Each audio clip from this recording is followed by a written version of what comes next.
Avançamos para a quarta-feira, onde o título trazido, Antídoto contra a Imoralidade Sexual, o autor utiliza aqui um texto fora das cartas de Paulo aos Coríntios, mas ainda da autoria de Paulo, que vem de 1 Tessalonicenses 4, de 1 a 8.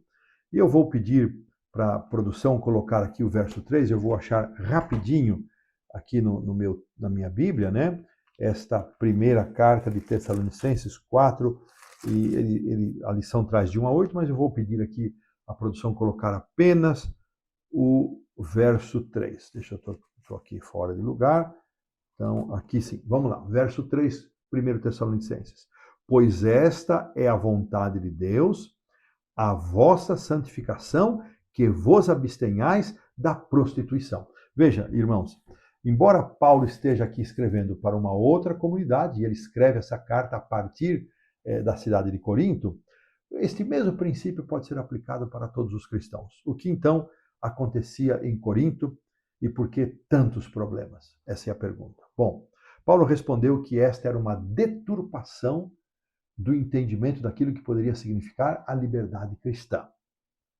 A falta de integridade na área sexual é incompatível com a identidade cristã, com a profissão de fé cristã. É um abuso da liberdade concedida ao ser humano pelo Evangelho.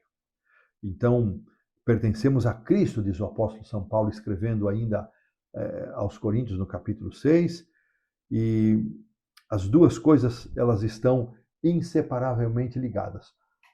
Nós pertencemos ao Senhor, e o nosso corpo é para o Senhor, e o Senhor é para o corpo, e nós pertencemos a Cristo. Então, se pensamos que o nosso corpo pertence ao Senhor, e o Senhor domina o nosso corpo, e nós pertencemos a Cristo, os versos 13 e 15 do capítulo 6, então, esses dois conceitos vão moldar a nossa conduta. Pertencemos a Cristo, e o Senhor é o Senhor do nosso corpo, e o nosso corpo é para o Senhor.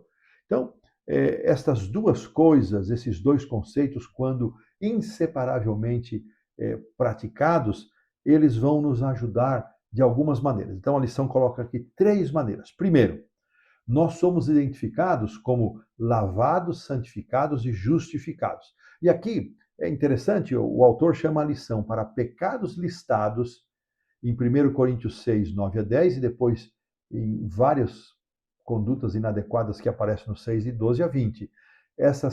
Esses pecados, essas condutas não têm lugar. Depois, se você puder, leia esses versos. Vou repetir, capítulo 6, 9 e 10, capítulo 6, 12 a 20. Então, esses pecados, uma vida imoral, em todas as suas manifestações, não tem lugar na vida de quem foi lavado pelo sangue de Cristo, quem foi purificado pelo sangue de Cristo. Segundo conceito, segunda maneira, somos membros de Cristo, como mencionado acima. A imoralidade sexual viola essa união, a união do crente com Cristo.